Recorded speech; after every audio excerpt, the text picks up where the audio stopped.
get us started right off the bat, I know that many folks may continue to join in to the information session as it is underway, but we have lots of information to share and a little CV workshop to get through. So we're just going to dive right in. I feel like it's been a little while since the Roundtable's hosted something virtually, so it's great to have you here. Thank you all for joining. This is the 2026 New York State Teaching Artist Mentorship Program information and CV session, excuse me. So, um, my name is Kinsey, Kinsey Keck. I use she, her pronouns. I am a white woman with brown hair. It's pulled back in a clip today. I'm wearing some large, round, wire-framed glasses and a very cozy black sweater with a cream neckline and cream kind of what are these called? I don't know. Embellishments around the shoulders. And I am in front of a blurred background. I'm also the programs director here at the Roundtable. And we're thrilled to have you here. Amanda, would you like to introduce yourself now? Or- Hi. I just put Well, you on. thank you for joining us. My name is Amanda Adams-Wheat. I am the program coordinator for the mentorship program, and I'm going to be the cruise director for part of our journey this evening. Thank you. So yeah, for those who aren't familiar with the Roundtable, we are a grassroots service organization that works to improve and advance the state of arts education in New York City, New York State, and beyond. And we do that through many ways, including professional development, workshops, advocacy, online resources, platforms to help connect the field, and regranting programs such as the mentorship program. Just to take a moment, although we are currently meeting via an online platform, the Roundtable would like to acknowledge that we do work and live on unceded lands. So Mannahatta, also known as New York City, does exist on the contemporary and ancestral homelands of the Canarsie, Munsee, Lenape, and Wappinger people. These sovereign nations and communities are still thriving here, and we continue to occupy their lands. So we would like to give a moment of respect to them, as well as to the Black, Latinx, Asian, and other immigrant communities which have built the city that we know and love today and continue to do so. As we recognize that all of our past, presents, and futures are intertwined, we would just want to give a moment of respect to them and would also like to uplift a handful of contemporary Indigenous arts organizations that we can all support and learn from. Amanda, I don't have those on my screen right here. If I could ask you to paste those links in the chat, I would greatly appreciate it, or I can add them in a moment. But I Absolutely. do, thank you. I do encourage you all to learn more about these organizations, support them with donations if you can. Also, please take this time if you have other organizations that you would like to highlight that you feel like folks on the call would benefit from knowing about and supporting. Please do share them with us all on the call. Thank you so much.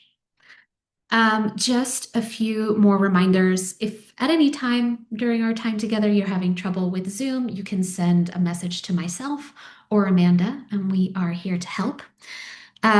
Just a reminder, please do keep your mic on mute unless you're the person speaking so that we can all hear each other clearly.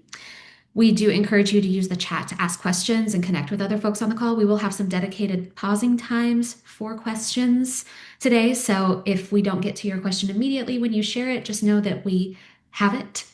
We are saving it, and we will get to answer as many questions as possible live on the call today. If there is an abundance of questions that go unanswered at the end of our time, Amanda and I can work on getting an offline answer for those and sharing them in the follow-up resource email.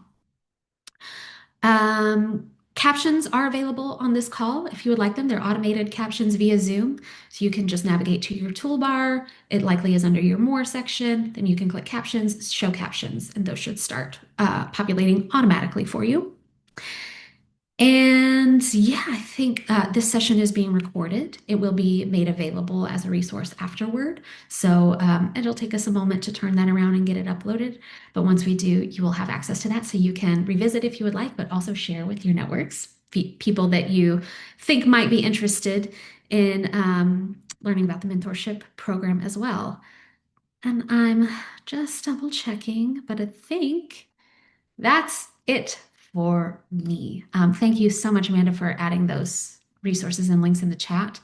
I did talk about our mission, so I'm going to skip this. And Amanda, I'm going to toss it to you. Awesome. Welcome everybody again. So this is our agenda for this evening. I'm going to start out by giving you an overview of the program itself, pause for some questions. Then I'm going to walk you through the actual application and talk about the supplementary materials that we also require and the optional ones connected to the application, pause for some questions around the application, and then pass it to Kate to do the CV workshop with you all. If you do have questions, if you'd like me to repeat something, please pop it in the chat. If you have sort of more involved or like a multi-part question, we're going to ask you to hold that to the end of the section. And I've lived in New York my whole adult life, so I do speak very fast. I'm going to try to be conscious of that. And I try to do this with humor because some of it is really dry. So I also keep that in mind because everybody went to work today and you already had people talk at you. So might as well be interesting. Next slide. All right, so what characteristics do you look for in a mentor? How do you want to be in relationship and conversation with a person that is guiding you and advising you over an 8-month period if you are potentially accepted into the program? Let us know in the chat. Big questions, that's a lot, but this is sort of important stuff you want to think about as you are applying because a lot of this information is asked of you in the application. Next slide. Program partners. So the folks that pay our bills, shout out to the New York State Council of the Arts, as well as the Cornelia T. Bailey Foundation. They are the folks that not only pay my salary, but also provide us with the funds that we need for the program that allow us to hire amazing arts education partners to deliver things like PDs, but also allow us to pay out the stipends to everybody that is accepted into the program. Next slide. So these are, I'm going to ask you a series of questions and they are going to be around our eligibility criteria. So have you worked in the field of arts education? Have you been in an instructional role for at least 5 years? Are you asking yourself what's next for you in the field of arts education? AKA, do you have the mid-career teaching artist blues? There are other names for that. There is the sort of slump, the plateau, the shuffle. But have you gotten to the point where you're like, okay, what's next? Because I'm doing the same old thing and I want to serve communities in a greater way. I want to increase my pedagogical knowledge and skills. I want to develop my art practice. And I also want to work with somebody that I can trust that is going to actually support me. Are you interested in expanding and deepening your practice? And are you a New York State resident and do you plan to remain one for the next 12 months? Things to think about. And the reason why I say for the next 12 months is because if you are admitted to the program, we ask that you remain a New York State resident throughout the duration of the program. Amanda, I just want to highlight in the chat, folks are sharing lots of different aspects of what makes a great mentor or what they're interested in working with, understanding and openness, someone who's informative, supportive, and resourceful, someone who has lived experience, someone who has experience teaching a wide range of New York City students. So folks, please keep adding. I also wanted to uplift Ty's comment that said, I don't believe this year's application asked about the mentor we're seeking, and I've seen it asked in a past year when I applied. And that is a great observation, Ty. We have adjusted some of the questions for the application itself, and we're going to go in depth into what those are. We do still ask that question, just not in the application and is in the acceptance form. So mentees who are accepted into the program will then be asked to share some guidelines like that. And we'll talk more about what that whole process looks like and how we're collecting that information as we move forward. And also shout out to being a multi-year applicant. We love to see it. And as somebody that also just, I apply to things, I apply multiple years. So it's really amazing and dope just to know that there are folks that are interested in applying and that have applied multiple times. And we have about a 16% acceptance rate. So that also speaks to that, just fun fact. So if you are looking to deepen your artistic practice, if you are and plan to remain a New York State resident, if you have at least 5 years teaching experience, and have some sense of how you want to move forward, then you are in the right place. So program outcomes, what we hope and what we aim to accomplish and what we've done for 4 years. So we have supported over the past 4 years, at least 20 teaching artists. This particular program cohort cycle, we aim to support 22 mid-career teaching artists as they develop their skills, networks, and increase capacities that are necessary to support their career sustainability and advancement. And we, in every program cycle, engage culture leaders to become proactive advocates for TAs as they transition to more senior positions. And that usually looks like mentorship, one-on-one meetings, as well as serving as facilitators for PDs and the other professional development opportunities, which leads me into the third, specifically providing professional development opportunities for New York State teaching artists that are focused on the business of teaching artistry and the nonprofit sector, because teaching artists, for the most part, operate and their roles exist within those industries. The nonprofit industry, and then also understanding the business of what you do enables you to increase your earnings, your goals, and to strategically target where you are marketing yourself and how you are marketing yourself as a teaching artist. And that's just like basic like business. That's not even teaching artistry. But yeah, knowing what you're doing and having a goal and a plan and a proactive way to go about it increases your chances of success. Next slide. So program broken down into 4 uneven circles. It's the visual artist in me. So the benefits that you get are a $2,450 grant that is paid out in 3 different parts. We'll get into the details of that.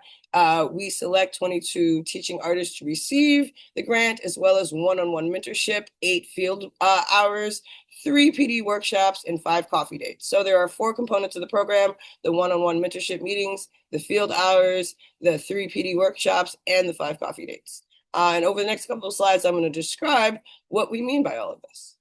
I put this in the chat, but I wanted to highlight that this year we increased the stipend for the first time in the mentorship program history, up to $2,450. So, woo! Shout out to funders for that. And to our development person, our first ever development person at the roundtable. Shout out to my colleague, Diana.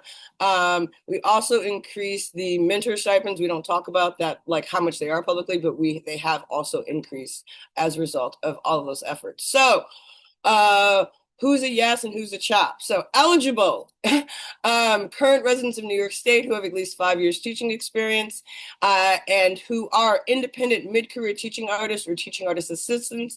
And we define that as artist educators who are working with students in New York State public, private, charter schools, as well as higher education settings, or New York State community groups, seniors, and public spaces like senior centers, libraries, religious institutions, prisons, veteran centers, and other places where people come together to receive educational instruction services. Organizations in general are not eligible. Teaching artists who have only taught for 4 years and who are not New York State residents are not eligible. And full-time certified teachers, meaning you go to work 5 days a week in the same school and teach the same group of people, you are not eligible, because this is specifically a program for independent arts educators. Freelance educators who do not do arts instructions are not eligible. It's not written here, but I felt like it needed to be said. And folks who are current staff members, board members of the New York Arts and Education Roundtable are not eligible.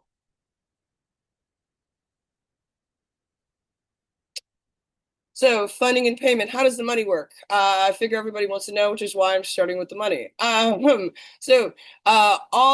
grant recipients or all mentees in the program will be awarded funding in 3 parts, and each of the parts and the payouts are placed around different program benchmarks and milestones. So attending meetings, submitting paperwork, fulfilling requirements, and at the end, submitting the end of year survey, confirming you've met with your mentor 7 times and you've completed the program requirements. All of the benchmarks are related to regular program milestones that are a part of every year. The change this year, if you've heard my spiel last year or Manisha, my predecessor's spiel the year before, the difference is we are specifically tying the payout of the 3 different parts of the stipend to completion of the benchmarks. We pay out all in one way. So if you choose ACH or check, you will be paid all 3 parts via ACH or check. You have a choice between those 2 payment methods. And all of the income that you receive from this opportunity is taxable income. It's New York State, take out that 25%. And the award is meant to cover your time and participation in all aspects of the program. Next slide. So mentorship, the program structure, how does it actually work? What are the different components? The first and the most, I'd say, important component is the one-on-one direct mentorship. And that is where you meet with a mentor that you, in part, work with us to select for you. So if you are selected for the program, you will fill out a questionnaire. You will meet with me to determine who your mentor is, because I know that sort of comes up as we describe the one-on-one meetings. Once you and that person have been introduced and matched, you will proactively reach out to them to set up and determine meeting times, their schedules. We ask that you meet with your mentors roughly about once a month for an hour. The program itself is about 8 months, so that gives you the time to meet with them 7 times or over the course of 7 hours. This year's program runs from May through December. The second component of the program is professional development. And one of the, I guess, biggest parts of that is free access to the 2 conferences that the New York Arts and Education and Roundtable hosts annually, Face to Face, which is the largest arts and education conference on the East Coast. It happens in April at City College. It is April 8th and 9th this year in person. I think I got the dates right. Yay! And then our Day of Learning, dates to be announced, and that usually happens in the fall. And it happens at roving institutions. We partner with different institutions every year to deliver that conference. And that is one targeted 8-hour day of 2 breakout sessions around specific topics that are sort of pertinent to the field that given year. Mentees and program participants are also all eligible for free 1-year memberships with Volunteer Lawyers for the Arts. Lawyers for the Arts, for those of you that are not familiar, is an amazing partner collaborator of the Roundtable and an organization that connects all types of artists, visual, literary, performing. If you make some type of art, it is not covered in those general arts disciplines. They work with artists to do everything from help you with apartment, drama, tax issues, licensing. And they also help with like legacy planning, end of life stuff, wills, establishing a foundation to like support your work. So like the Romare Bearden Foundation, which supports the artwork of Romare Bearden, they help artists do things like that and set up organizations to perpetuate their legacy. They also helped somebody I know that had trouble, who's in the middle of issues with their landlord, and they helped them find a specific tenant lawyer and worked with them to sort of work out those issues. They helped a friend of mine that was trying to figure out how to license their curriculum to get credit and to get paid for the new curriculum they were developing during the pandemic. And these are just a few sort of off-the-cuff examples of Volunteer Lawyers for the Arts, because it's such a rich resource for all artists, and I know most of you are artists on the call. All right, so off my soapbox and my tangent, the next set of PD is free public virtual workshops that are hosted by the Roundtable. This year's dates are May 20th, June 17th, and July 15th. We are still in the process of curating them, but they are what is known as TA Wednesdays. It used to be TA Tuesdays. And then we also offer... Next slide. So that's professional development, mentorship. We also offer coffee dates, which is specific to the program participants or that cohort. They are held once a month from May to November. And we ask that all accepted participants attend 3 out of the 5 coffee date sessions that we offer. Part of the intake paperwork, we poll the different program acceptees as to the sort of topics that they would like to see for the PD sessions. So we do it based off participant interest. In past years, we have done workshops around creating a program budget, classroom management, grant writing, website design, program marketing, building relationships with program managers, transitioning from being a teaching artist working through K through 12 settings to university settings, as well as social media, website design, working with multilingual learners, and then also targeting people that can hire you as an independent teaching artist. Yusuf, I see your question. It's a complex answer. We will get to that in the general Q&A because if I start to answer it now, I will tangent.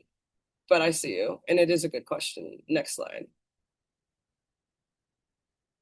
Field hours. This is sort of the, I guess, most confusing program component. This is basically 8 hours to further your practice. So if you want to spend these 8 hours going to ceramics classes, if you want to use them at face-to-face, you have to dedicate 8 hours to either furthering your practice as a teaching artist, as an educator, or in your particular field of artistry.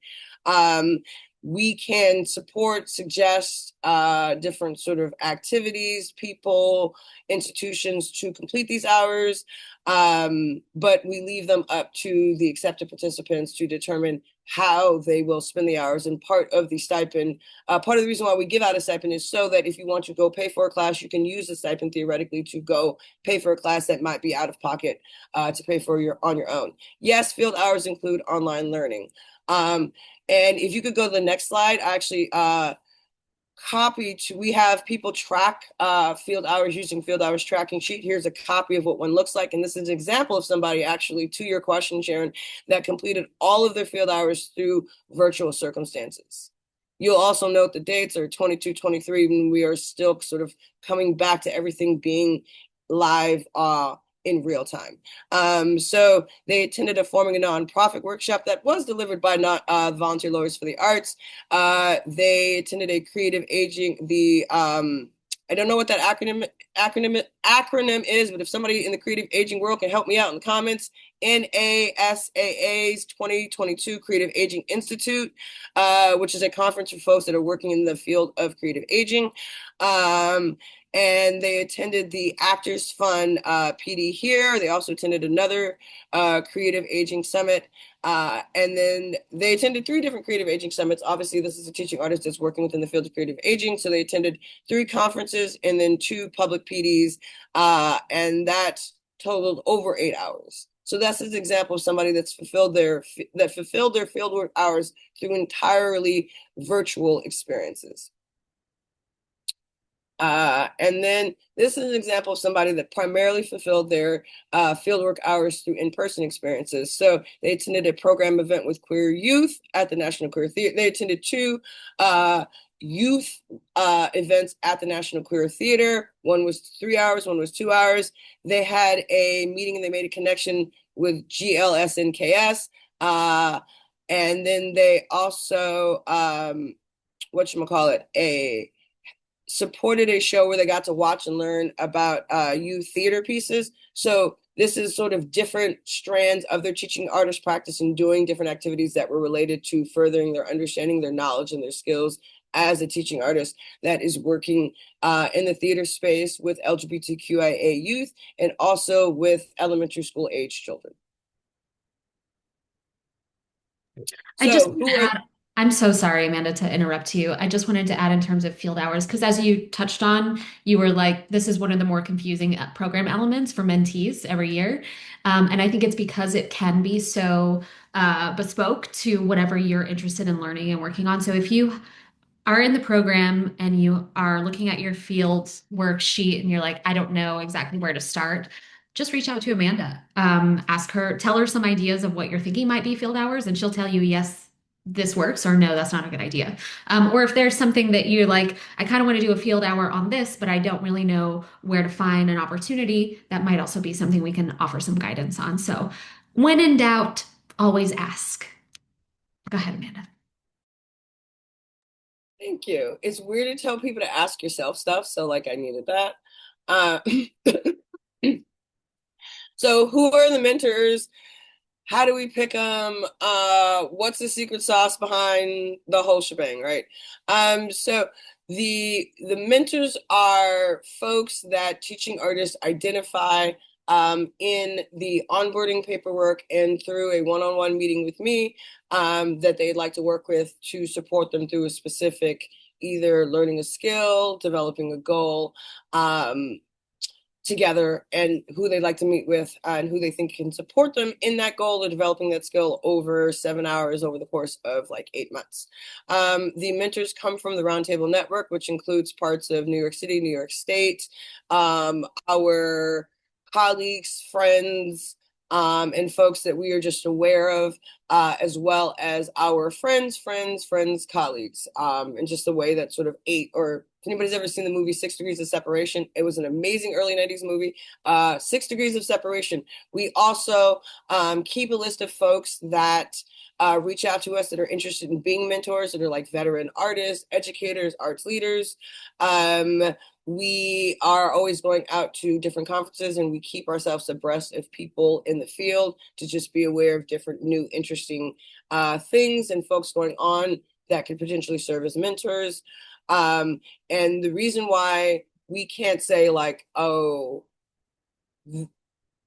it's hard for if you reach out to us and say, I want to be a mentor, we can't guarantee you that we will have somebody that whose expertise or whose goals or ideas of what they want to do will fit your expertise. So we start with the people that are accepted into the program, and we read the responses to the questions in the applications. Like we don't just do that for the power of having an application, but we have the questions that we have to specifically guide us in understanding how you hope to grow your career over the next 2 to 5 years, and how you're going to use the specific components of the program, or how you hope to make those changes and realize your goals. And then also what mentor, in terms of also your personality, your lifestyle, your working hours, is best suited with the folks that are available to us in our network, and that are also willing to participate in the program for the stipend that we offer. That's also the other factor that's sort of an important factor that's not necessarily straightforward, that also goes into mentor selection, mentor acceptance, because there are folks that we reach out to that may not have the time or capacity, even if they are a perfect fit. That's why I say it's sort of a magical process. It's really like dating and matchmaking.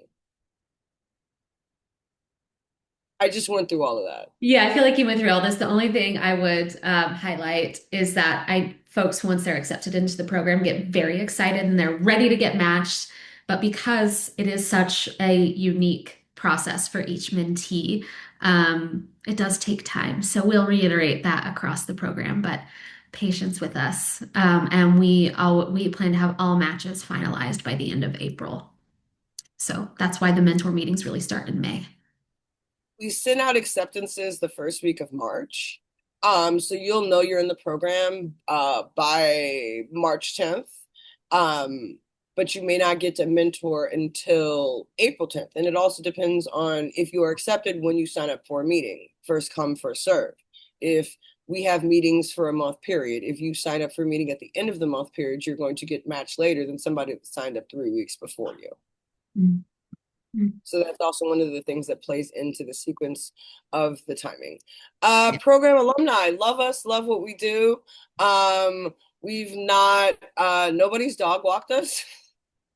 Everybody likes us. I just want to make sure people are paying attention, so I figured I'd, throw in some shade. So 100% of the participants agreed that they learned something new as a result of being in the program, and they also reported overall satisfaction. And last year's participants all were able to describe a specific goal or task that they were able to accomplish with the support of their mentor. So we get things done in this program, yes.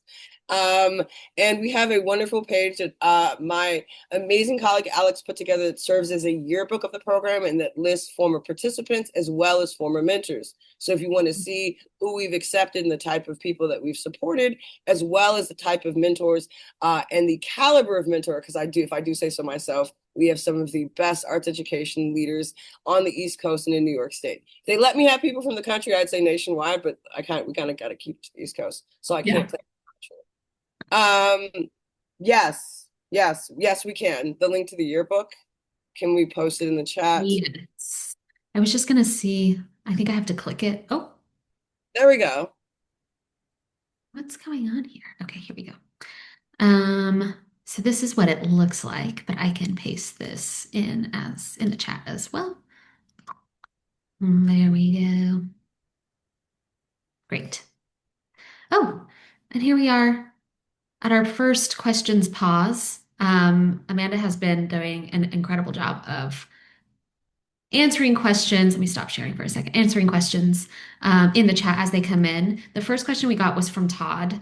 And Todd said, I've served NYC Arts organizations and New York City public school students as a TA for 25 years, but I happen to live in New Jersey now. Is there any similar program or support for someone like me? And I know it's really unfortunate that given that this is funded by the New York State Council on the Arts, we have that very solid stipulation that anyone participating in the program must be a New York State resident.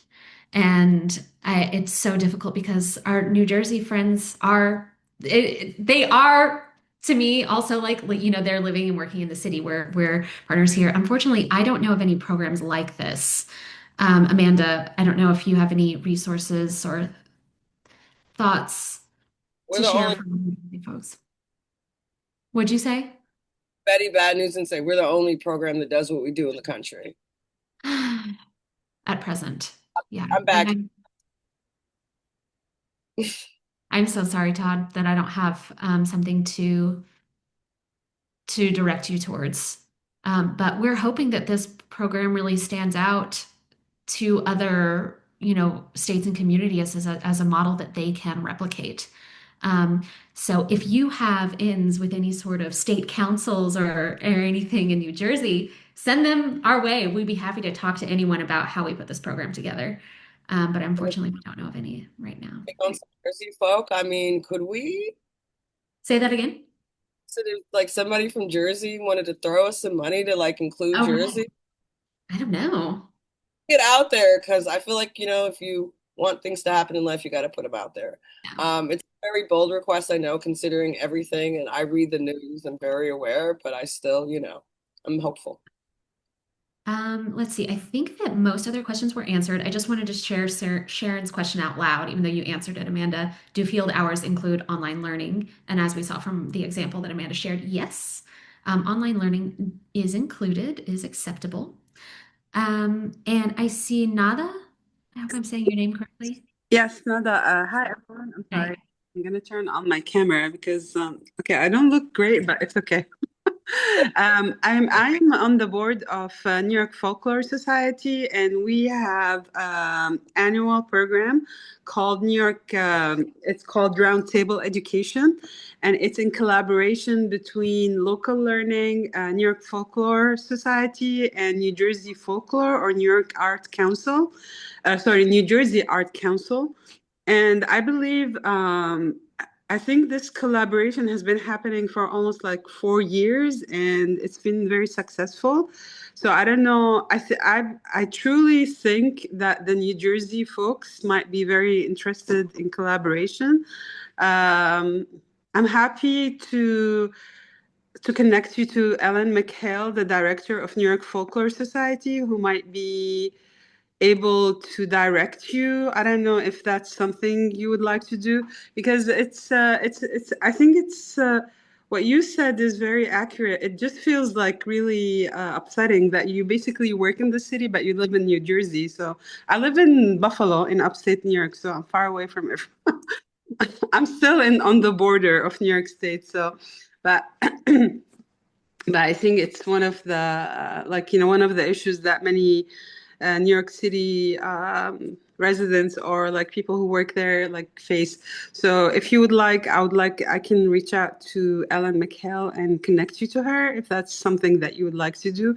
Maybe she can give you more directions. Let me know.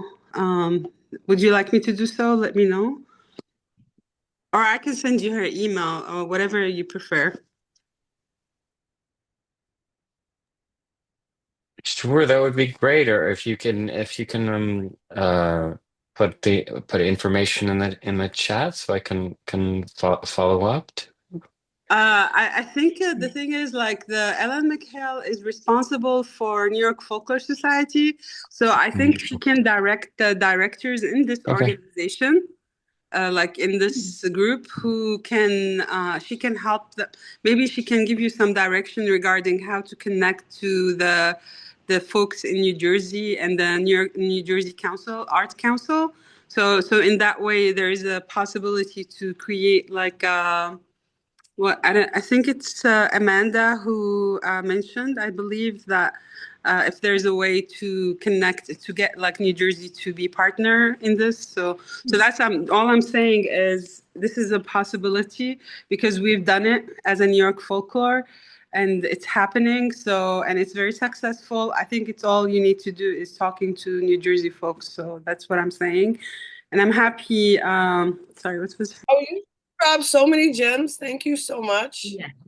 Yeah. Definitely via email if you want to share, Nada, and we can also highlight and share resources out afterward. One final question I'll verbalize, and then I'm going to ask us to move forward so we have plenty of time to hear from Kate's about CVs. There was a question about can the coffee dates be virtual? And those are set programs that we host for all mentees. They will be scheduled around mentee availability, but they will all be virtual. And the other public facing PD, like the TA Tuesdays situation and whatever summer programs we do, those will be virtual as well. I know that folks may still have some questions, and we are going to try to address all of them as well, but I'm going to move us forward to walk through the application. I'm going to do this as quickly as I can, and just kind of try to touch on requirements and kind of what changes have happened. So I just clicked on the link. It'll bring you to this page. If you are an applicant, and then you see you have the New York State Teaching Artist Mentorship Program application right here. So you'll click submit if you haven't started your application already, and you'll move forward that way. I've got one open here. So you have at the top all of this juicy information, much of which we've gone over, with links to any additional resources there. But then we get into section 1, which is your contact information. So we ask for your legal name, your preferred name if it's different, all of your other contact information. We do need your residential street address, and very important because this program is tied to your New York State residency, we have to have proof of your New York State residency. We'll go over exactly what that is later. There's another slide on it, but it's also listed here.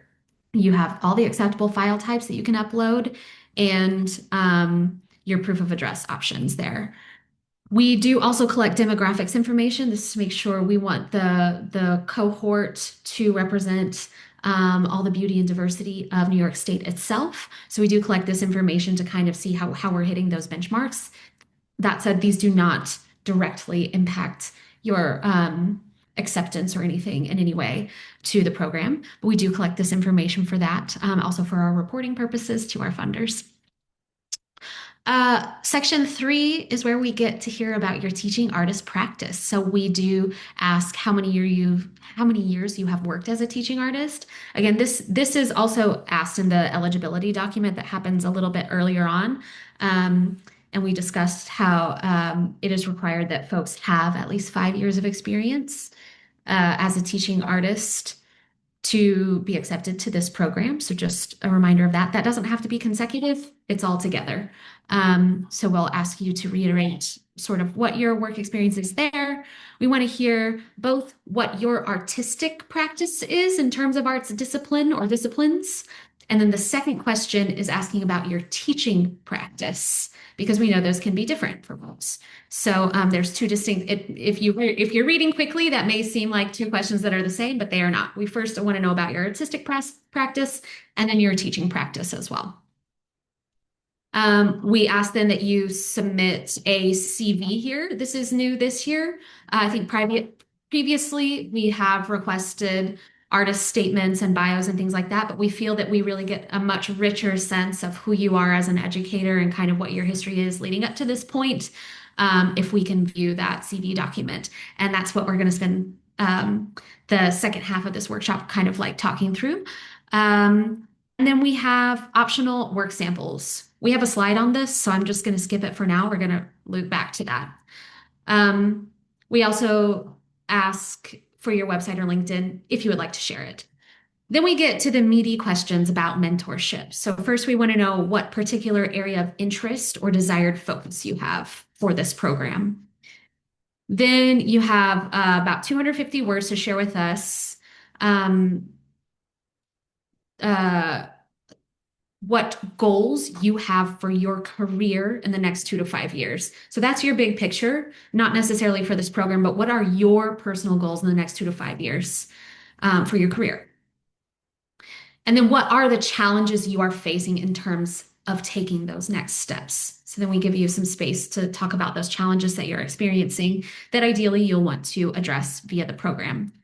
There, we just want to hear about what you're experiencing because you're going to have the opportunity in the next question, the larger 350 words block here, to answer how you see participation in this program helping you to address those challenges and to achieve those goals that you have for yourself. So how would you leverage the program and all of its elements that we've kind of talked through, your meetings, your field work, PD, all of that fun stuff, to move you forward in your career? Now, we don't expect you to have an A to Z plan of exactly what you're going to be doing, but we do want to hear from you, like, now, with those goals and challenges in mind, how do you imagine this program being a tool to help you get there? And we're not holding you to any of it. It's just to help us get an understanding of who is ready to really leverage this program. And then we have some dates and deadlines that we discussed. We just ask that you affirm here that you will be attending these things and that you understand these things. Very important, if you haven't used Submittable before, is this little save draft button. Please make sure that you click it if you're not sitting down and just completing this all in one go. Save your draft and then you can click submit. If you are nervous about that, see, I just want to open up quickly our mentorship program website here, because on this page, you have all of the information that you need about applying. I hope that you've already visited this. But you can see here, so this apply here takes you to the submittable. But here we also have a Google Doc version of the application. And you can, I see some people are in it right now. So you can go to File, make a copy, and record all of your, start to answer all the questions here. That way you can just copy and paste into submittable if you're worried about losing any work. But as long as you save your draft, you should be good to go. Back to our stuff here. Just want to address quickly this question that came in the chat. Stephanie, how strict is the program with the 5 years eligibility? It is a requirement. So if you do not have the 5 years of experience, you will not be eligible or accepted to the program. And that's just has to do with exactly how we've outlined this program to be strictly for folks who have a certain level of experience and are ready for the next thing. Okay. We have all of our application dates here. So we have our application is already open. Right now you are at the information session and CV workshop. The application closes at the end of this month, Friday, January 30th at 11:59 p.m. This is a hard deadline as well. This will not be extended. So please plan accordingly and plan to submit early. Don't leave it until 11:45 that night and realize something's wrong with your submittable and then you can't get it in. Then we will do our whole review process. Applicants will be notified by Thursday, March 5th. And then Amanda went over these dates before about PD workshops, the mentorship meetings, and coffee dates. This will be reiterated in the application and also if you are accepted to move forward. We talked through both of these things. Just quickly, New York State proof of residency. Again, we accept a valid driver's license, property tax receipt, posted mail with the name of the applicant, a utility bill, a lease agreement, insurance card, voter registration card, college enrollment papers, all of these things. If you have any questions about that, please reach out to Amanda. And then quickly on work samples. I know we're moving fast,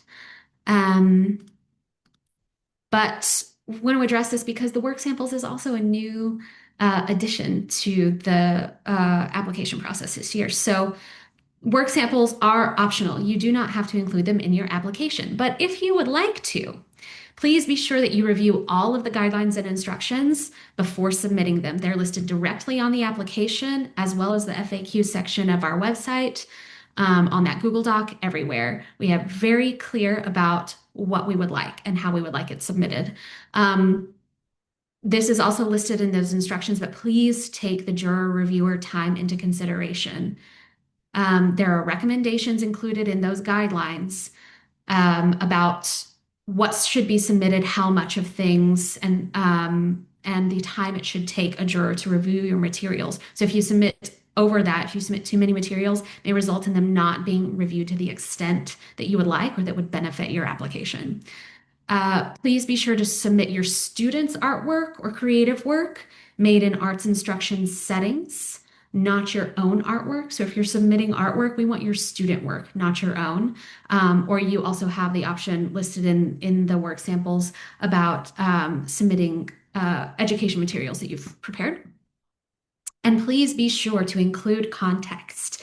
We need a description of what the work is to provide context for your jurors. So the 5 W's, as Amanda put here, who, what, when, why, and where, are very helpful because otherwise, without context, it's very difficult for a work sample to be supportive of your application.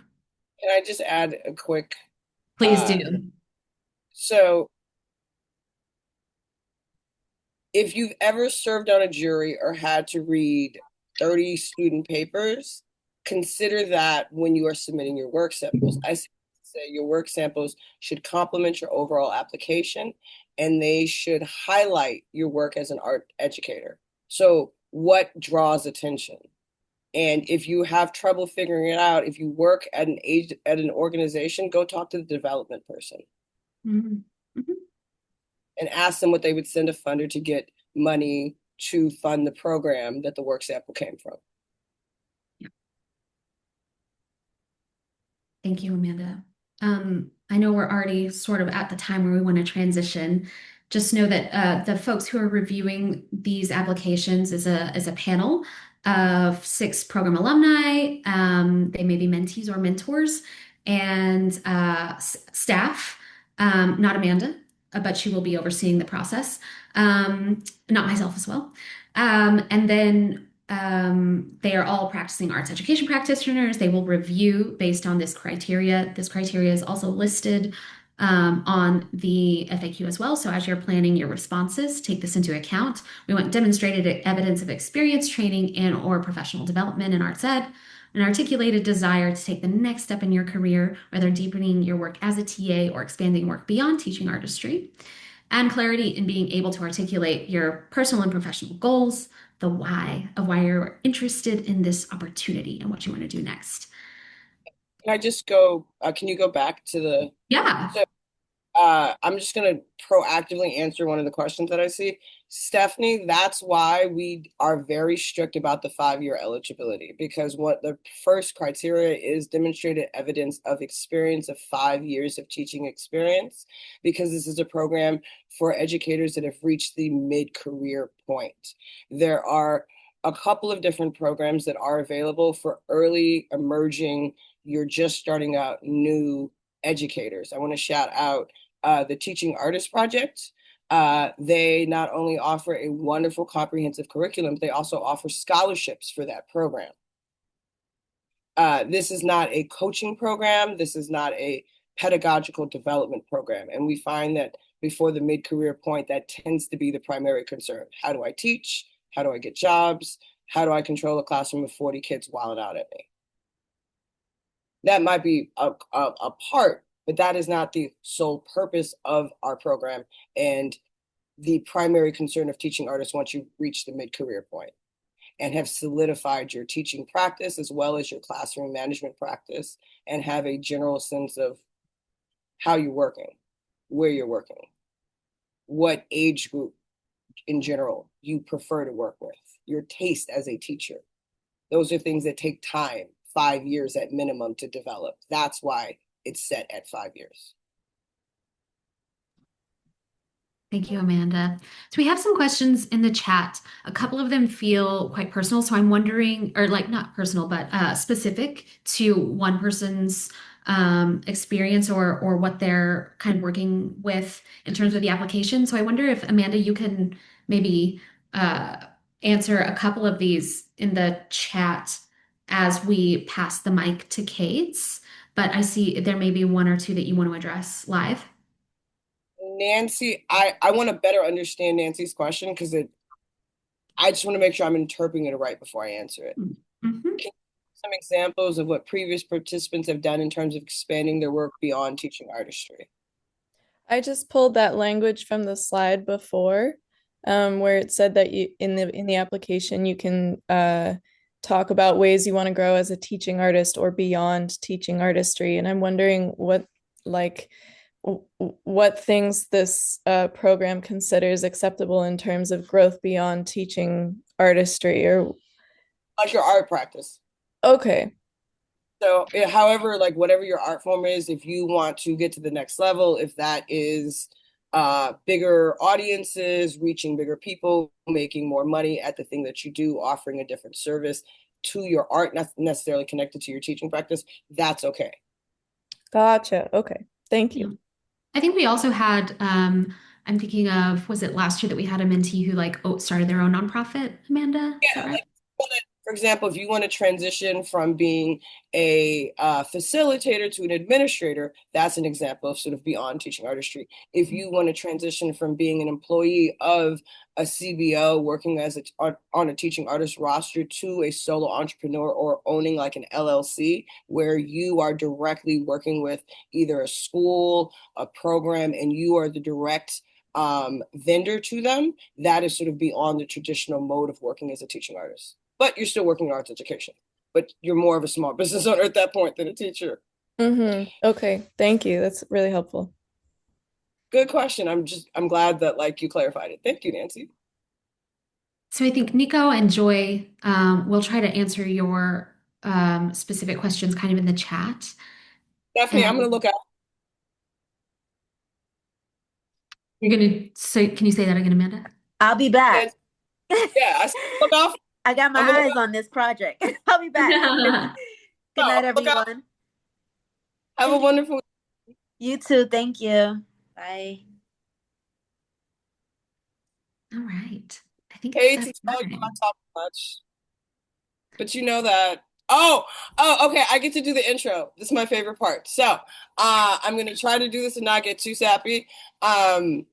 This is sort of a 360 moment. Kate is the person that mentored me when I became a teaching artist out of college and in grad school. So brings me so much honor and a few tears to introduce, because this means so much to me because she's the reason why I do this work. Like who brought me into doing it and taught me a little bit about the business and just the value of it and working with young people and delivering arts education. So hats off. Yeah, my mentor is going to be mentoring all of you around CVs. Oh goodness, what do you even say after that, Amanda? Thank you. Yeah, everybody's doing hearts. That's what I'd be like, my heart's bursting. And I didn't even realize that until we reconnected. So what a beautiful opportunity. And I'm not going to take too long to gush because we have 35 minutes. So we're going to do as much as we can in that period of time. But the good news is that this presentation is based off a epic blog entry I wrote. So everything I say, you can go find there. This is sort of walking through the basics of it. All right, let's see. I'm sharing my screen because there's so many slides and they go quick. Okay, can we view this full screen mode? Great. A CV that opens doors. That's the title of the blog post. These are all my fancy titles now.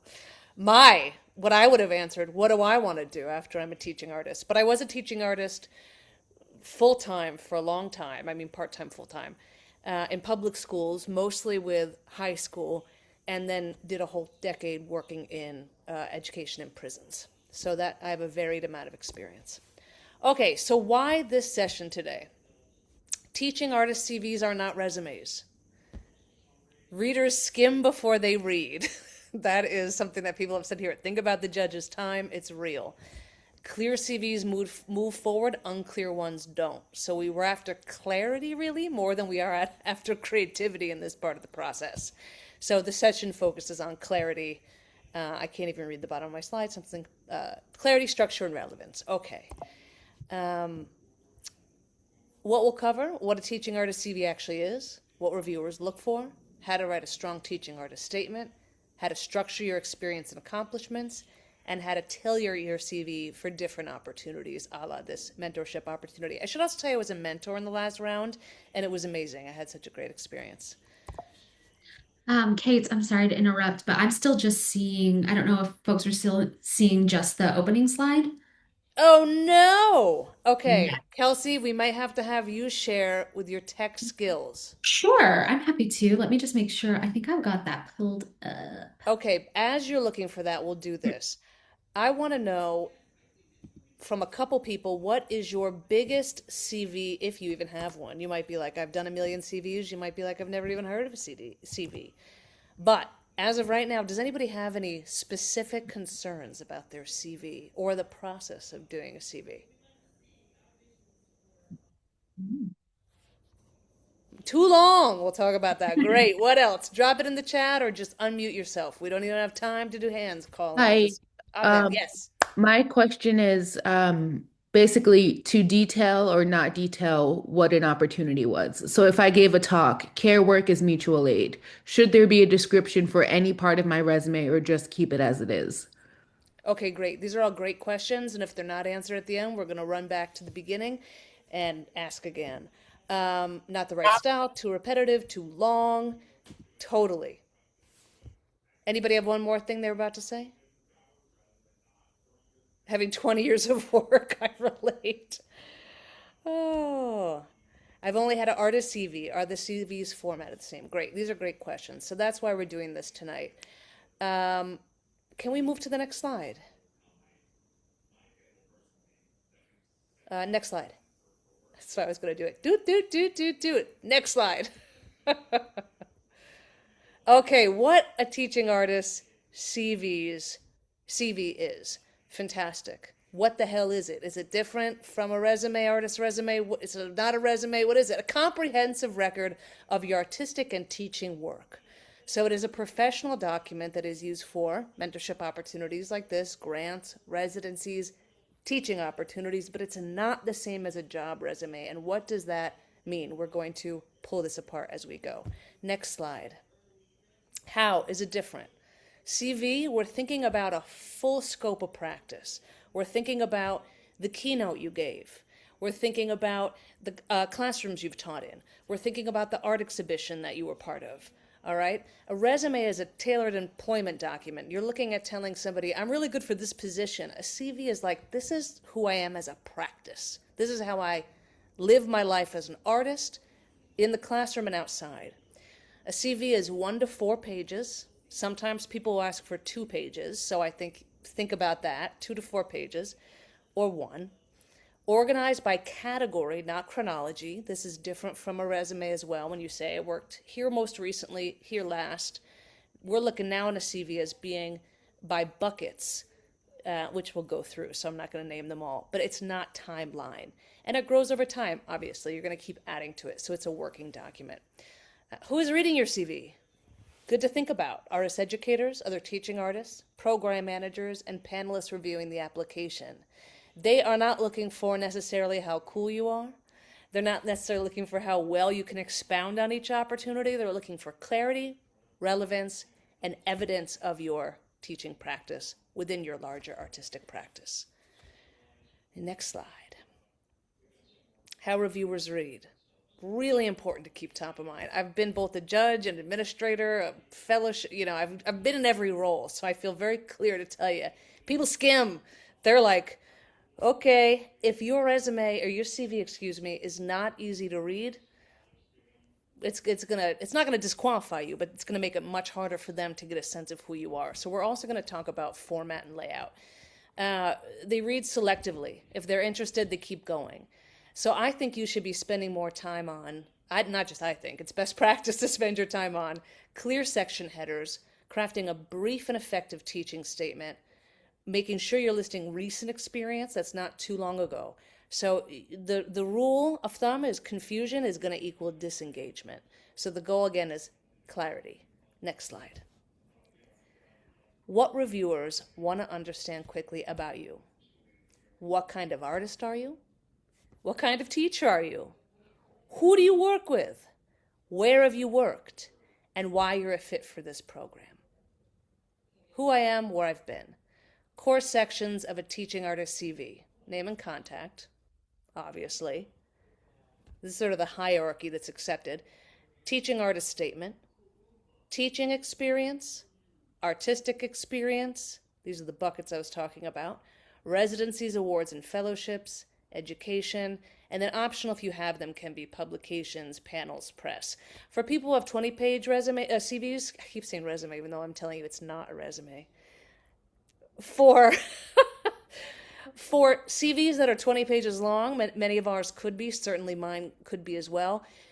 This is where you also start to think about what is most illustrative of who I am and where I am now. So you're really curating yourself here as well. Think of, it's like Instagram, but on paper-ish. Okay, next slide. So we'll go through each. The teaching artist statement. This is often the first thing reviewed, and it's really important. It's a mix of introducing your teaching identity, and simultaneously it's framing how the rest of the CV is read. It's like an instruction manual in brief. And this is 2 to 4 sentences. You're not giving a biography. You're not giving every philosophy under the sun that you've ever adopted. You're really codifying and bringing into form the clearest representation of where you stand. So what are the ingredients of that? Next slide. You're doing great, Kinsey. Thank you. The basic formula is this. And again, all of this is in the article to revisit. You are looking at art form, plus pedagogy, plus methodology. What you teach, how you teach, who you teach. Forget those big words. It's good to know what those big words mean because they make you sound smart, but what you teach, how you teach, and who you teach is what we're looking at. Pedagogy, how I think about it. Methodology, how I actually put it into practice. So here we go. Pedagogy is a teaching philosophy, your values, your learning approach. I'm going to give you an example, don't worry. Your methodology is what this looks like in practice, your activities, your tools, your structures. Okay. So here's an example. This would be one teaching artist statement, but I broke it apart into kind of, right? Who, what, who, how, who, why, how. Who, why, how.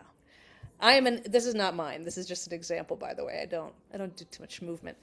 Interdisciplinary teaching artist working across poetry, movement, and performance, who centers culturally responsive and trauma-informed pedagogy and designs workshops for youth, adults, and community-based settings. Yours might be. Dance teaching artist who is interested in helping people access their most empowered form through movement. Designing workshops for primarily middle school students in the New York City public school system. So you plug and play here if you get a sense of what I'm saying. Audrey, you're right on my screen and you're nodding. So everything you say, I'm going, Audrey gets it, they get it. Okay, next slide. Comment teaching statement mistakes. Where'd they go? There we go. Whoa, Kinsey, I gave you props too soon. Too vague, too long, only artistic identity, no teaching, and buzzwords without specificity. So I'm not sure if this is going to say this again, and forgive me because there's so many slides I put together. But nobody wants to read your dissertation, obviously, in this process. They're slammed. Too vague is like, well, who is this person really? If it's all buzzwords, you're like, wait, what, transformation, blah, blah, blah, blah, blah, what does that mean, right? So you want to make sure it's communicating. And then certainly artistic identity is what gives you credibility in the classroom.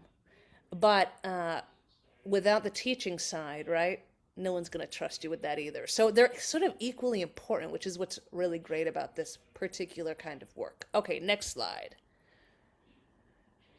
Best practices for your teaching experience section. You want to put your organization or partner first. They'll get a quick sense, especially if it's a shiny one. Oh, Lincoln Center. Not that it has to be. We like grassroots too. We like indie. Lincoln Center. Teaching artist. What I actually did there. then what you taught, who you taught, context. So I think I might have an example for you next. Let's see. Here we go. I am a community arts organization teaching artist. At the Brooklyn Public Library, I was a teaching artist. I designed and facilitated weekly visual arts workshops. I served middle school students in after-school programs, and I integrated project-based and collaborative learning. So these 4 points create 4 brief sentences that pull together what you did. Okay, next slide. It is helpful to quantify when possible. Number of participants, duration of programs, frequency of workshops. Otherwise, that last one could be, who knows? Is it a 2-time workshop? Is it 1-time? Did it last for 3 years?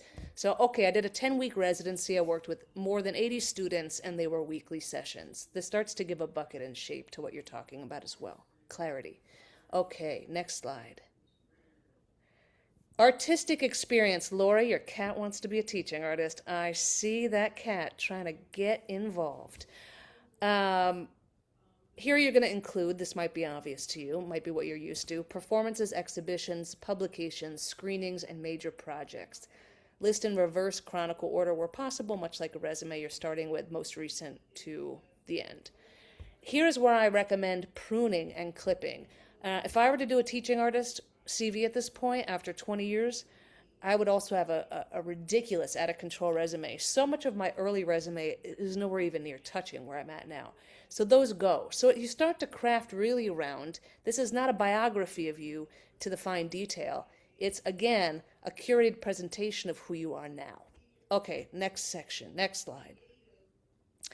Ordering your sections strategically. Put your most relevant sections up top. So if you're applying to this teaching artist mentorship application process, you want your teaching artist statement, then you probably want your teaching experience first, especially because I've heard about 5 times in this talk, you have to have 5 years of experience. It's a mid-career, so go ahead and show them how good you are right there. Then your artistic practice, then you can sort of qualify that. Here are some awards and residencies, if you have them. If you don't, I talk about this in the article as well, there are other things you can bring in to show your artistic life and work that's not the traditional awards and residencies path. So don't get hung up on that. Okay, next slide. This is my favorite, layout and design basics. I have an undergrad degree in graphic design. I have never worked a full-time design job, but I use it in everything I do. So aesthetics, I think, are so important. I believe that it's what invites and welcomes people into your work to understand who you are. So please take heed. 1 clear, readable font. Consistent formatting. Clear section headers, white space. Again, this is not where you're flaunting your creativity or even your design skills. Your goal is that people can glance at it and get a sense of who you are and want to go deeper. Okay, next slide. Okay, early career, you're going to be 1 to 2 pages. Mid-career, you're going to be 2 to 4 pages. If the opportunity you are submitting to wants 2 pages, you are going to prune down to 2 pages. So again, this is a static kind of moving document. Longer is not better. Longer is overwhelming. People also want to see that you know how to put your artistic and teaching artist practice into a container that really speaks to who you are. So relevance matters more than completeness, if that makes sense. I think it does. I'm talking a lot. Let's move on. I'm hoping we have a few minutes to chat at the end. All right. How many pages are we in, Kelsey? What's the slide number? Does it show?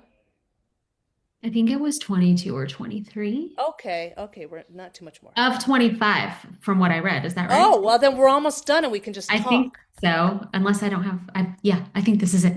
Okay, great. I have a question. Hold the question. Let's get through the slides and don't forget it, and we'll come back. Okay, so when you're customizing for a mentorship program or any program, this is just this one, before submitting, here are my tips. Read the program description carefully, identify key values and language, and then what you're going to do for any opportunity you submit a CV to, is you reorder the sections to match the priorities of the opportunity you're submitting to. I once, when I was applying to a job, which ended up being the center of my adult career for 6 years, I didn't even know what the job was yet. A friend of a friend told me to apply. And I threw over a resume. And much later, after I'd been deep in the job, my boss said to me, well, you didn't present yourself that well because you didn't talk about prison enough. It was a job working in prison. I said, you didn't even have a job post. I didn't even know what I was responding to. I just sent what I had. But it really keyed me into understanding that had they not been desperate, that might have disqualified me. They were happy they hired me, by the way. They were desperate, but I was a good fit. So really tailoring to what the opportunity is really matters. So, if you're going into a teaching artist experience and you have something in there that is, I actually can't even think of an example of what you wouldn't want to put in, but I just can't say it, but we're gonna move on. anything that's too risque, maybe. Okay. I'm friends with everyone. Yes. Find me online. We'll be friends. Kate's makes art. That's everything. Okay, next slide. All right, key takeaways. Then let's open it up because I think actually answering some questions might be more helpful here too, or having some dialogue. Your CV is your storytelling tool. So clarity beats impressiveness. Obviously put in your impressive opportunities, but if nobody can find them, they might as well not exist. Your teaching identity obviously should be highly visible. Structure guides how you're going to be understood, and tailoring matters. Is that the end? What questions do you have? All right, let's take that slideshow off. And I really rushed through that thinking I wouldn't be on time. But it seems like we might have some time to talk, which is my favorite part. Okay, so can Kelsey or Amanda, can somebody, as I'm trying to get my screen back to normal, can somebody help me with figuring out who has questions and bringing them on screen if that's a possibility? There we go. Yeah. Okay, who has a question? Who wants to just hang out and chat? My question is, so I understand that it's important to be specific, like say the number of students you worked with and what grade you taught, things like that. But I still am wondering about the description. Do you have to give a description for the residency? Do you have to give a description for everything you taught, every time you taught? How do you know when to do that? That's a great question. No, you don't put it for every single thing. I think for something like this, you choose, let's say your CV is 4 pages and you're like, okay, I have 5 teaching gigs I want to highlight, and I have 5 artistic projects I want to highlight. I would say a sentence or 2 for each of the teaching ones because of this particular opportunity. And then maybe or maybe not you describe your artistic ones at all. So this is all about kind of personal framing now. So I'm thinking about when I was doing my website, my work spans across everything, and I chose which work elements I was going to put in, which projects I was going to put in, and how much to actually write. And I left off anything that I didn't really felt served my current consulting practice. So you can think about it the same way.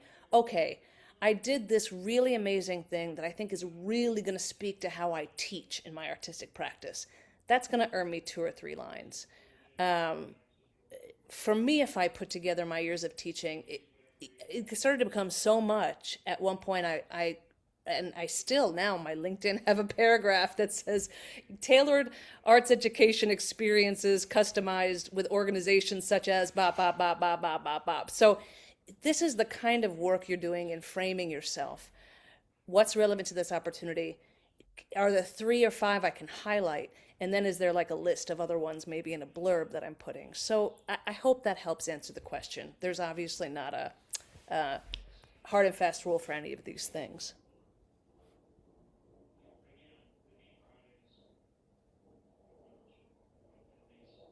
And I think also when thinking about tagging artistic experience to the classroom, for example, I did an art show where youth and intergenerational audiences were invited to draw on the walls. I might write about that artistic experience if I'm applying for an intergenerational teaching artist residency. If I'm applying to an opportunity to work in prison, for example, that might not be what I highlight on the CV. I might choose to highlight the project I did in prisons. I mean, obviously that. But in terms of artistic practice too, figuring out what really tags to what you're applying to. I see a question in the chat from Rashida, but may need a little bit more context. It says consecutive dates, is this relevant? Does this help or hurt? As I have activities in different CBOs under different disciplines. Consecutive dates. I think I need a little clarifying. Yeah, I don't know if you're at a place where you can come off mute. It looks like it, Rashida.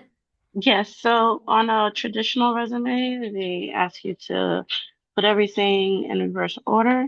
However, my artistry work has kind of jumped for different sections, as Kate said. So I'm wondering whether or not the dates that I've done these activities, if it makes a difference or not. Thinking about, can you give me an example? I'm still trying to get my brain around it, Rashida. Like, are you talking about, for example, Poetry versus collage and paper making, right? Doing one in 2022, doing another in 2024. Oh, I understand. So they would be in different sections, so to speak, right? But they're not necessarily. But this is So all maybe it's the section part that I'm confused. Yes, I'm still teaching. This is all in the teaching section. Yes. Okay, great. So the way I would think about it is I don't think you have to divide it into buckets of artistic practice for teaching. You do the CBO, the dates you work there, even if it wasn't consecutive, you could do 2022 to 2026. And then you say, varying experiences teaching this age, these media. I think it's more important to keep it's separated in terms of CBO or organization that it is in terms of art form and your teaching. Does that make sense? Fantastic. Yes, that's very, very helpful. Thank you very much. My pleasure. Wow, everybody else is an expert on their CV, or I did a really great presentation and nobody has any questions. Great presentation. Great presentation, I will say. Absolutely. Thank you, Rashida. You're welcome. It was. Obviously, I also like to bring some humor in like Amanda because these things can get so after a while. Info sessions. They're helpful and boring.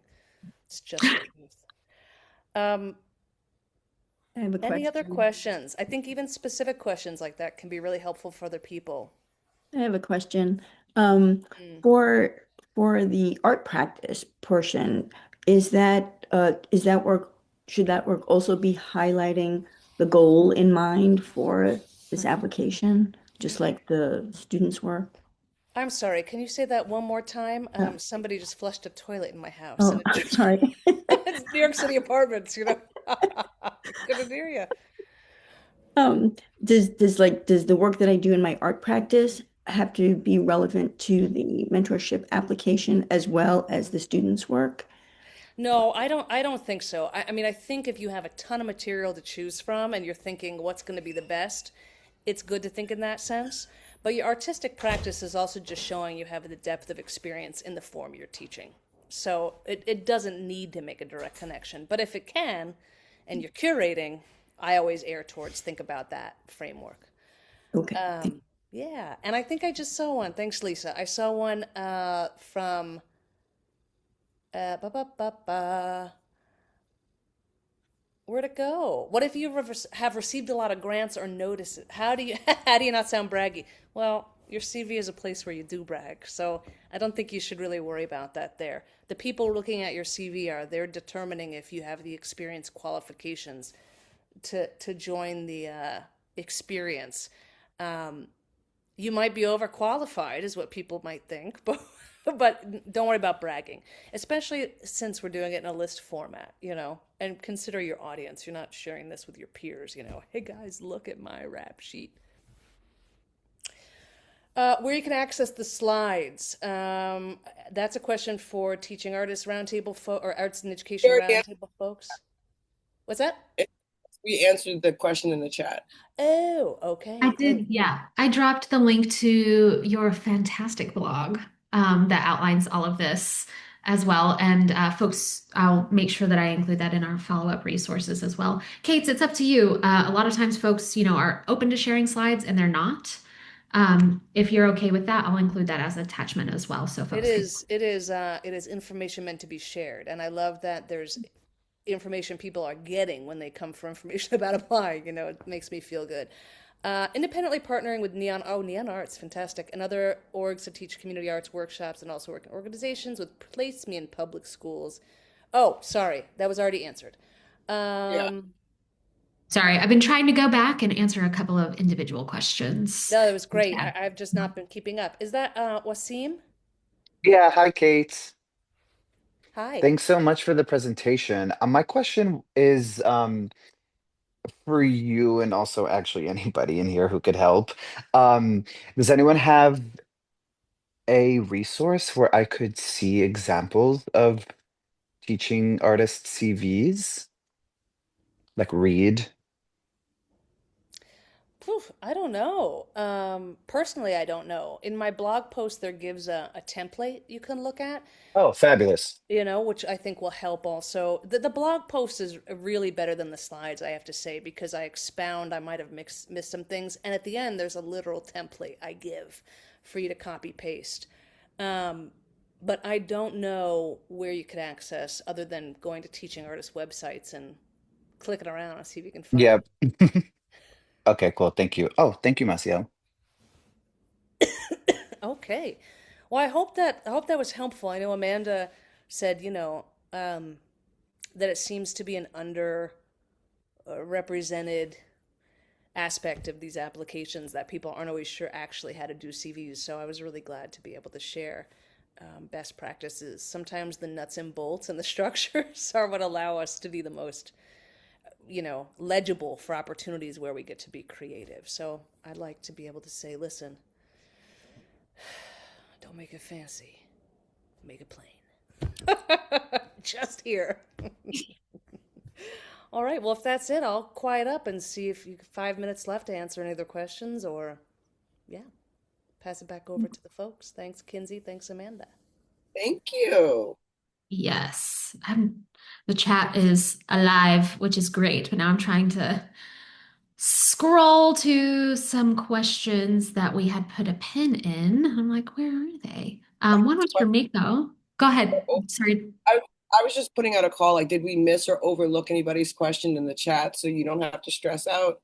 Does anybody feel like we didn't fully answer your question or have any other questions based upon, like info that's shared about CVs, program application, anything?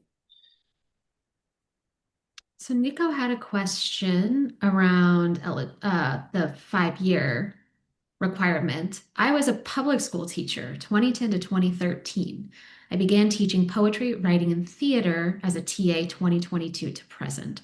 Would this amount to the 5-year requirement? I think it would depend. The public school experience, was it like arts education? And then Hey, hey, it's Nick, or Nico, excuse me. I was Nick back then. I did Teach for America in Miami. So I did that 2010. So I was teaching language arts and creative writing. So that was there was standardized testing, but I did do a lot of poetry and creative stuff. And then now I've been teaching since 2022 as a proper teaching artist, even though I was doing education facilitation in that time since 2013. So it's kind of like, yeah, I guess it's like, it depends. Yeah, I know. It's also like the way that folks come to teaching artistry is there's so many different pathways to it. I would consider that eligible to apply. And if you have further questions about that, please feel free to reach out to Amanda and Will myself. do. Thank you, Kinsey. Thank you, Amanda. And thank you, Kate. That was an excellent presentation. Appreciate you. I do want to go back. There was another question up early like that from Joy. And then we'll go to Ty and any other questions that have come in the chat. Joy's question was, I teach a dance curriculum. Students do artwork, essays, poetry, etc. on their own, not in dance class. That expands the depth of their dance experience. Is this acceptable student work? If they are your students, it is their work being generated because of your interaction with them, your education relationship with them. I would say yes, Amanda, right? Do you agree? You instruct them, it sounds like a humanities class, but the thing they produce is a creative product, right? Hi. Hey, Joy. Hi. So yeah, I mean it's a dance, it's a 20 class residency in the public schools. It's a program I've been teaching with for a while called Dancing Classrooms. And as part of that, we ask the students to write about their feelings within the first couple of classes because we teach partner dancing, and this is very new, so it's very social emotional based. And as you can imagine, post COVID, it's actually noticeably changed the kids and how they deal with this new opportunity has changed. And then midway through the 20 sessions, we ask them to pick one of the social dances that we've been learning, or a social dance that is part of their own cultural heritage, and to do some more research about it and pick their own creative project. And I give them guidelines and examples. I love to talk about like poetry, or we have a cool travel brochure idea, things that different students can say, oh, that's me. Like, I just love artwork, so they're going to do a painting. And then I choose students to present it. I choose students to, we have a show. But the fact is, I mean, I feel like I'm so busy teaching. I've had very little documentation, especially in video form, of any of our shows or me teaching, or even though I've been doing it for quite a while.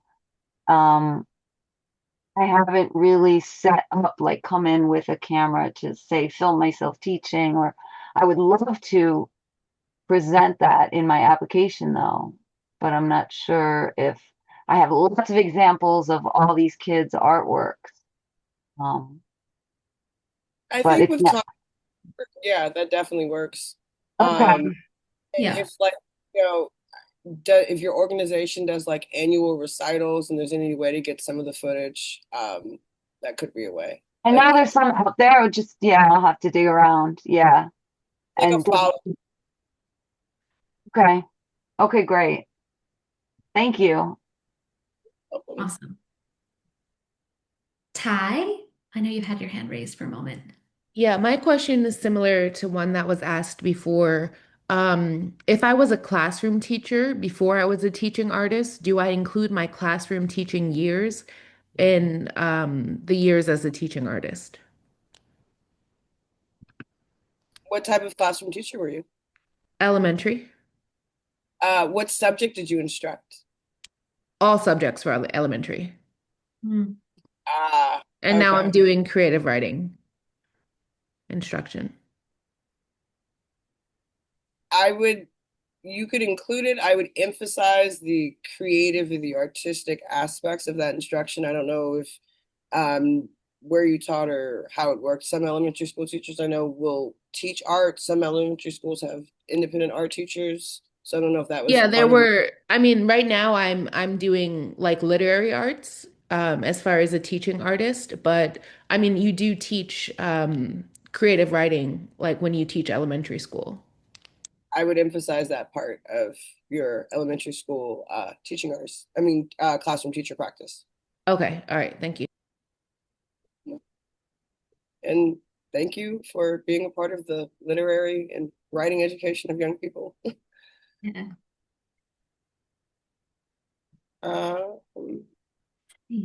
Another question, or somebody else had their hand up? I feel like we're missing somebody. I thought there was one question. Oh, Sharon, was it Sharon's question you were about to take a look at, Amanda? yeah. Let's see. Does the mentorship help TAs get vendor status with schools? That might be a great example of a goal that you would want to outline as part of your mentorship year, something that you would want to work on with a mentor who is a current vendor and who's working with the DOE or contracting with one or more schools or a particular district or what have you. But the program directly, like we don't structure PD around vendor status specifically because it is a statewide program and vendor status is specific to New York City.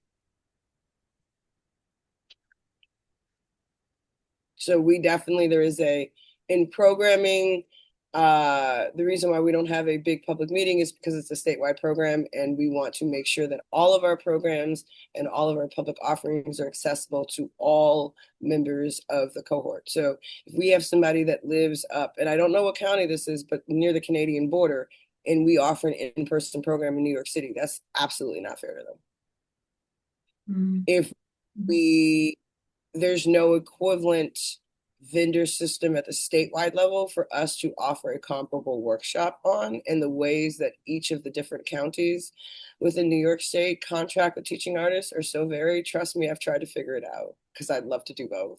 And it's wild. Yeah. But we do like, if that is a valid goal, or this is how I want to transition my career as a teaching artist, like response to that question and impetus for your application to the program is the best way I can answer that. But we don't specifically do that. Have people in the past applied to do that and been successful? Yes. Yeah. Have people work with mentors through this program to help them better understand and support them as they engage in either the vendor process or the MTech process? Yes. So it has been done before. Other rapid fire, like quick questions that we can answer, support anybody with before we I say. see. Yusuf shared a quick question that said, can applications be edited once submitted? I think that depends on the submittable settings on the back end. So if you could send that via email, Yusuf, to us, but I would say likely not. But yeah, follow up and we'll take a more in-depth look. I haven't personally had to try to figure that out before.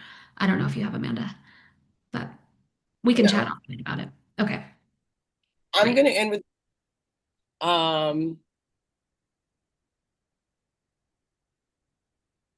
you have to be a resident, Maciel. Like you have to have like a living address. You have to actually be a resident of New York State. You can't just work here. Yeah. And I'm going to end with Mark's question. A huge takeaway I have in running this program, is my third year. Wow, that's a really good question. And I'm trying to